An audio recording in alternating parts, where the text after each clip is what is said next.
Hello friends and neighbors, I'm the Scottish Reviewer, commonly known as Scotty. Although that's not my real name, but I can't say my real name in my reviewing space because it's cursed. It's complicated. Now, some of you more recent subscribers might not know exactly who I am because I haven't really done a proper video on this channel for quite some time, but my original purpose on this channel was to be the theater reviewing persona. Regular Matt looks at books, the Mad Hatter looks at movies, I look at theater. I put a playlist of some of my older videos in the description to get you an idea of some of the stuff I talk about. There's some specific theater reviews, a couple of top 10 lists, and just my thoughts on theater in general. I also do a very occasional series with the Mad Hatter called From Stage to Screen, where we look at movie adaptations of stage productions, and that has its own playlist as well. By the way, we are preparing a new episode in that series where we look at a fairly recent movie adaptation of one of my all-time favorite musicals. So stick around for that. Stage storytelling is a fascinating storytelling method for me because it allows the boundary between fantasy and reality to be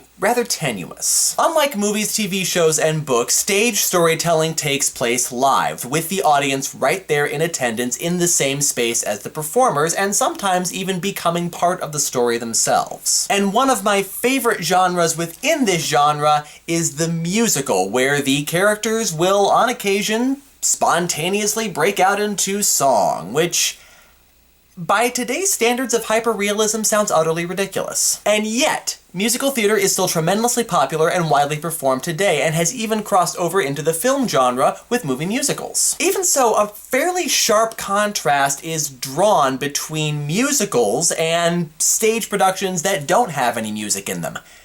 Usually. I mean, sometimes a stage production does have songs in it, but that doesn't necessarily make it a musical. Does it?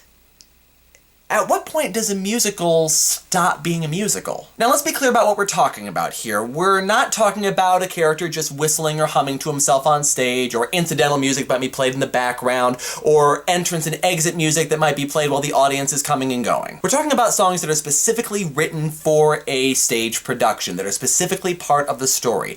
How many of those songs does it take for a stage production to be considered a musical? Does it just take one song?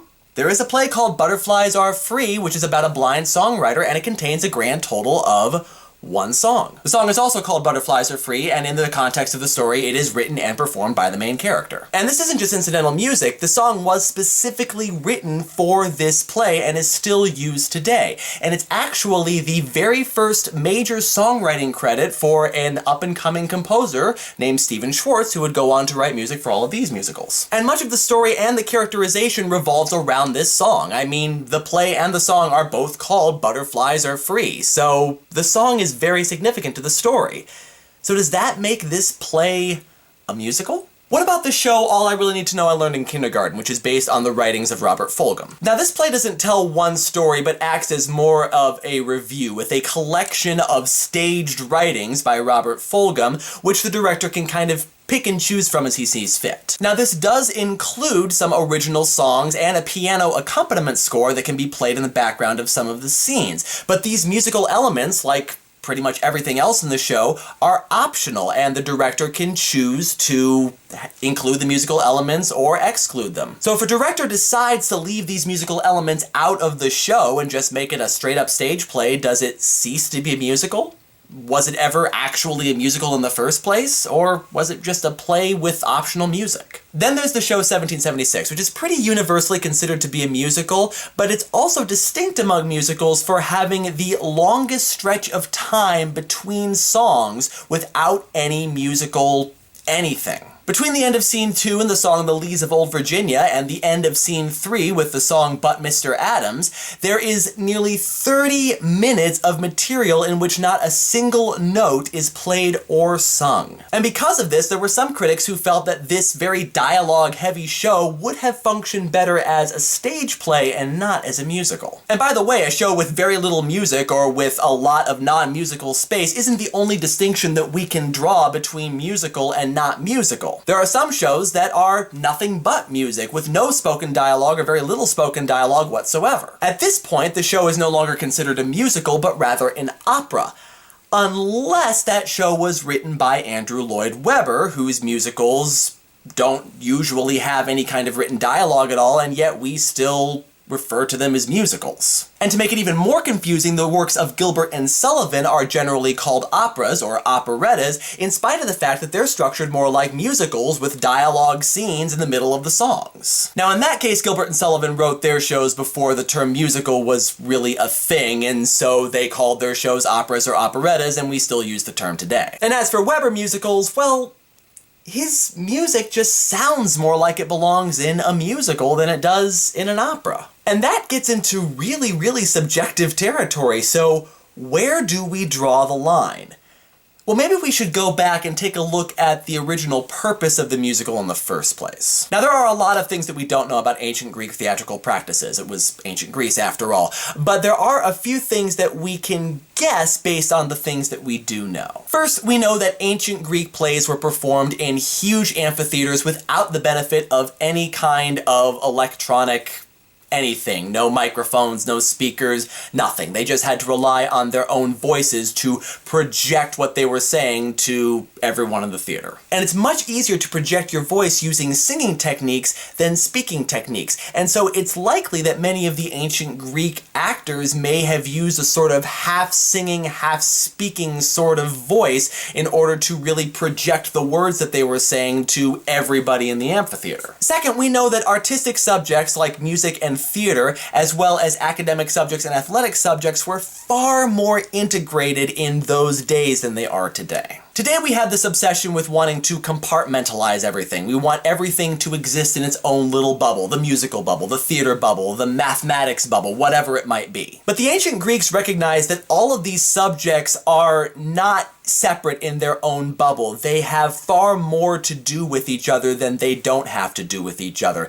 And so they were much better about integrating these different subjects and learning more about these different subjects alongside of each other. Music doesn't exist in its own bubble. It involves mathematics and science and history and literature and other art forms and physical activity. And so to the ancient Greeks, studying music without studying any of the other things alongside of it was completely ludicrous, and personally I think it still is, but that's just me. And in this case, music was considered to be a way of sort of superseding reality, which leads to the third thing that we know. Storytelling was not nearly as concerned about making everything hyper-realistic. Thanks in large part to movies, we value authenticity in our storytelling today. We want everything to seem real, real costumes, real sets, real whatever it might be.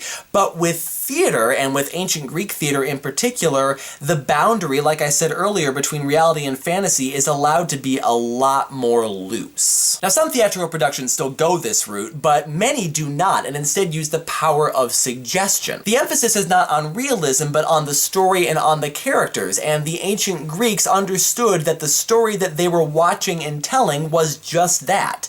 A story. They weren't concerned about making it realistic because it wasn't reality. And when you think about it, all stories have a certain level of connection with their audience. They have to. If it was just a portrayal of reality, then it would be totally boring and there would be no kind of development at all. There has to be some sort of connection to the audience, some sort of relatability there. Stories aren't just a series of events, they're also a study of characters and their development and how they interact with other characters and how these events change them. And in order to do this effectively, stories have to have some way of letting us into these characters' heads and showing us what they're thinking and feeling. Books, being a medium of words, simply tell us, letting us into a character's thought by showing us their inner monologue and their inner thoughts and showing us the story from their point of view. Movies, being a medium of visuals, use their tools of cinematography and editing, as well as their actors' performances, to show us what the characters are going through. And stage productions, being a live medium of storytelling, also use their inherent advantage of having the audience right there with them. That means that they're better able to break the rules of reality and bend and even break and sometimes even shatter the fourth wall. Very often, a character will simply turn and address the audience and tell them what they're thinking and going through in that particular moment. So in a stage production, there is a distinction between what is going on within the context of the story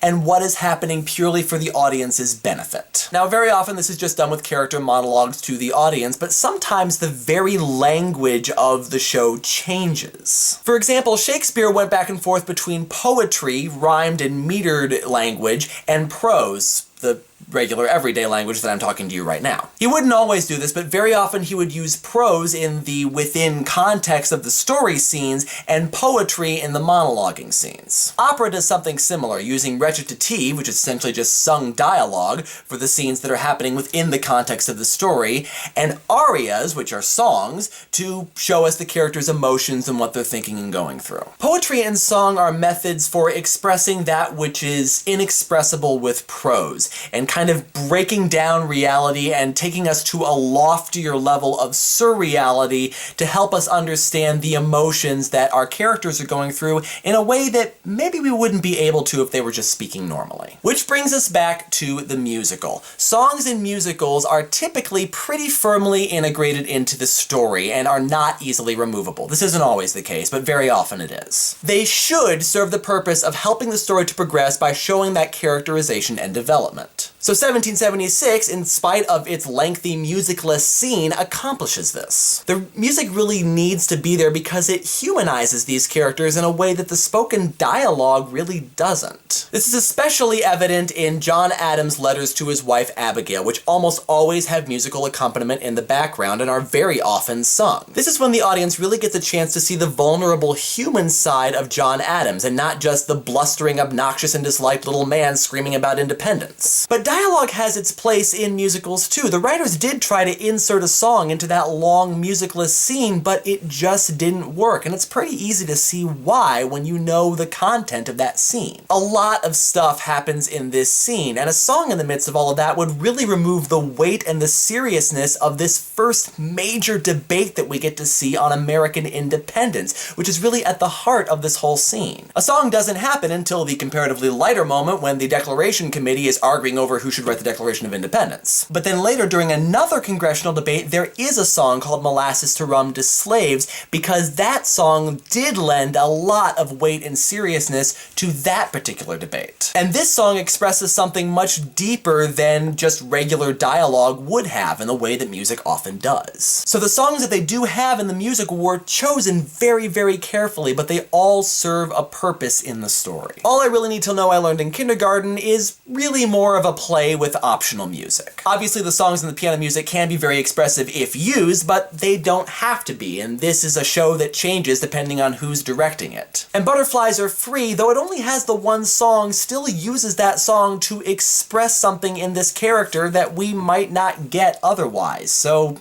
maybe we should consider it a musical. But then on the other hand, that song is played in the context of the story. The character isn't breaking the fourth wall with this song, singing to the audience about what he's feeling. He is actually writing this song as the character and performing it for another character. Another example of this phenomena would be the indie movie turned stage musical Once. Now this story is about two songwriters who are using their talent for writing music to express what they're going through at this point in their lives. All the music in the movie is performed in the context of the story, with the characters performing their songs for each other and making an album and doing all of the things that songwriters do, but also expressing what they're going through in that context. But at the same time, there are moments even in that movie that sort of transcend reality and show us the characters in a different light that we wouldn't get to see ordinarily. And this becomes even more obvious in the stage production of Once, which uses the lighting and the staging and the other characters to further suspend reality. What I like about the stage version of Once is that each song starts in the context of the story. It starts as one of the characters performing the song,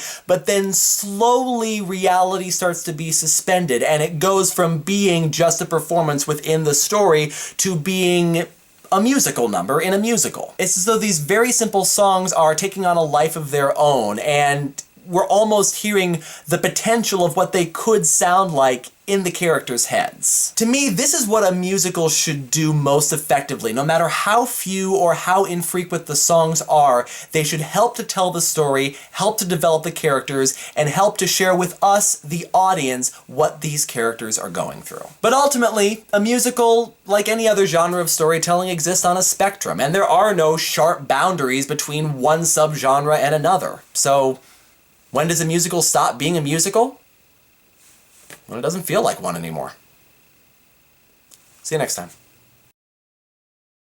Hey everybody, just a quick ending note here to let you know that I just finished recording the first episode of the new podcast, We Talk Stuff, with my good friend Jesse Coder. In this first episode, we are talking about two pieces of musical theater, Twisted, the untold story of a royal vizier, and of course the Broadway musical Hamilton. So if you are interested in hearing us talk a little bit more about those two things, we will be uploading, or possibly already have uploaded, the first episode of that podcast at some point soon. The first episode will also be uploaded onto this channel, and you will be able to follow links to various places where you can get more updates on this particular podcast. So if that's something that interests you, then by all means, go check it out. Thanks, bye. And a movie adaptation that came out a couple years ago. Thanks for knocking the tripod, Shadow. Which is basically about the rationale of whether or not they should read the script before they say things.